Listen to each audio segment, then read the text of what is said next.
Hey gang, today we are taking a look at the BotCon 2012 exclusive Spinister figure. Spinister is a repaint of Deluxe Class Tomahawk from the Hunt for the Decepticons line. As you can see, this helicopter mode is a very nice repaint. And by nice I mean it's kind of crazy. These are the original G1 colors, as we have the blue, the teal, the weird pink, the black, and the purple. And for me, it kind of works. It's really kind of weird. Yes, it's bright. Yes, it's garish. But I really, really like this paint job. Having the two Spinisters in helicopter mode next to each other, you can see that the paint scheme is dead on. I mean, these are the exact same colors. The purple is the same, the gray for the rotors is the same, the blue is the same, even the teal is exactly the same. I'm just astounded that they were able to get this accurate of a paint scheme on this new figure, because I don't believe the paints are inexistent anymore. Maybe they had to go in and I don't know, work some paint magic. Now you'll notice that I don't have the weapons on either of the figures right now. I wanted to show you both the helicopter modes simply because I think they both look cool. I'm more partial to the Tomahawk mold though, but I'm really happy that they were able to match the paint scheme so exactly. So here are the target masters for the original G1 Spinister. Something I find very, very cool. The weapon that come with BotCon Spinister, the launchers, are the exact same colors as the target masters. The housing is in purple, and the missile is in black with a black clip.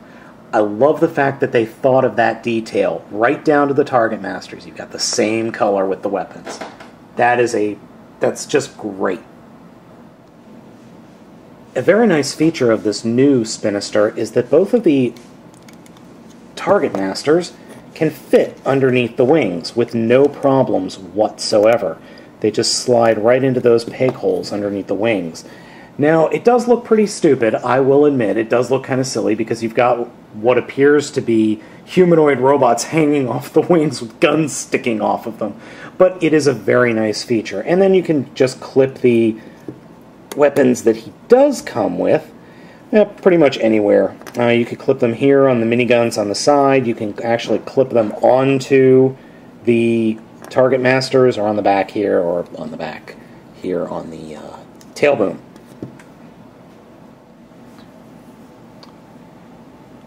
Transformation for BotCon Spinister is exactly the same as Hunt for the Decepticons Tomahawk, as it's the same mold.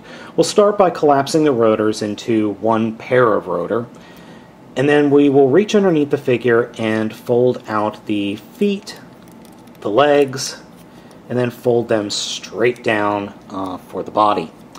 Then take the rotors and, I'm sorry, not the rotors, the landing gears, and fold them up into the back of the heels, and just get them such that we have a little walking helicopter. Next, take the tail boom and split it in half and unpeg it from the top of the rear of the helicopter mode and fold them all the way out like that. Next, we can take the hips and fold them all the way back to where the tail was. And just work around the rotors. Be careful because you don't want to break them. Fold the front landing gear up, fold the nose cone down, open the canopy, and push the head up, and then turn the head around, fold the canopy back down, and then snap the canopy into the chest. Fold the air intakes up, and just position the wings, and then fiddle with the arms, and then take the rear of the tail boom and fold them back along the forearms to reveal the hands. And there we go. As you can see in the robot modes, the colors have also been transferred over. Though I do have to admit, I think the pink on the BotCon exclusive is much brighter than the purplish pink on the original Spinister. That being said, I've got to say, I love this figure. I love this new figure. It's just really, really cool looking.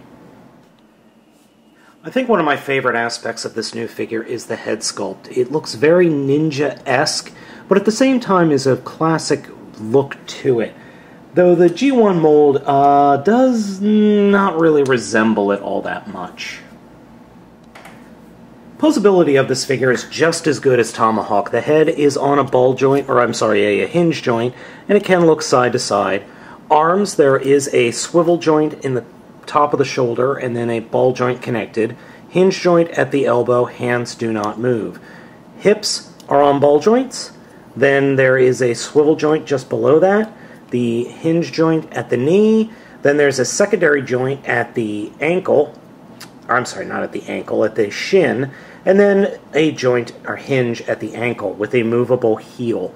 So you could get some very, very nice poses out of this guy. Unfortunately, I suck at posing figures. This figure is also capable of holding the original G1 Target Masters in both hands, or you could put them on the wings here on it behind his shoulders. You can then also place the new weapons and plug them into the existing Target Masters. I really like that. That is a nice effect, though it does look a little silly, I will admit. Overall, this figure is fantastic. This is probably one of the best, if not the best, repaint we've ever seen for BotCon. The mold choice is spot on. The character choice is perfect. And I just absolutely love this guy. I think he is the epitome of everything that a BotCon repaint should be. So, if you guys can get it, it's not cheap, but if you guys can get it, I would strongly recommend picking this up.